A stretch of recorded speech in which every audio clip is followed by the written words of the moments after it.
Hello viewers, আসসালামু আলাইকুম। এবার শিখব শিট, মুভ অ্যান্ড কপি। আগে জেনে নেই শিট, মুভ অ্যান্ড কপি কি। শিট, মুভ অ্যান্ড কপি হচ্ছে আপনি যখন কোনো একটি শিটে কাজ করবেন, ওই শিটের সেম যদি আরেকটি কপি করতে হয়, তখন আপনি যদি নরমালি সিলেক্ট করে কপি করে নিয়ে আরেকটি শিটে নিয়ে নেন, তখন অনেক ক্ষেত্রে হয় কি সাইজ এলোমেলো হয়ে যায়, ঘর ছোট বড় হয়ে যায়, বা অনেক সময় দেখা যায় যে আপনাদের যে ফর্মুলা সেই ফর্মুলাটি কারেক্টভাবে আসে না। এই জন্য শিটকে মুভ অ্যান্ড কপি করতে হয়।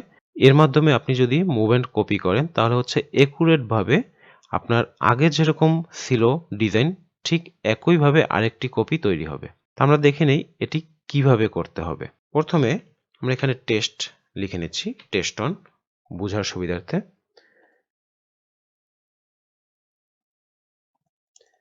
এটিকে যখন আমরা মুভ অ্যান্ড কপি করব, এই শিটটাকে আমরা আরেকটি কপি করতে যাচ্ছি।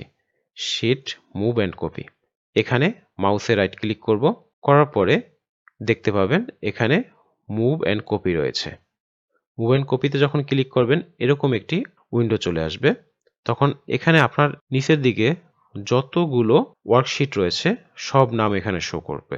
আপনি যেই শিটের একটি কপি করতে চাচ্ছেন সেই শিট আগে এখান থেকে সিলেক্ট করতে হবে। যেমন হচ্ছে আমি শিট, মুভ অ্যান্ড কপি এটির একটি কপি করতে চাচ্ছি। এটিকে আগে সিলেক্ট করতে হবে। সিলেক্ট করার পরে নিচের দিকে দেখবেন ক্রিয়েট এ কপি।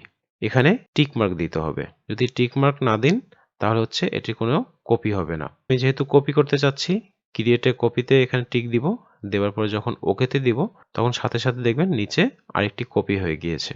এর আগে যখন নাম ছিল এটির নাম ছিল শিট, মুভ অ্যান্ড কপি।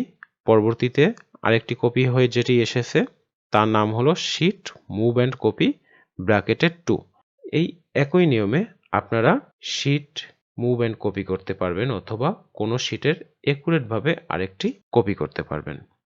ধন্যবাদ সবাইকে। আসসালামু আলাইকুম।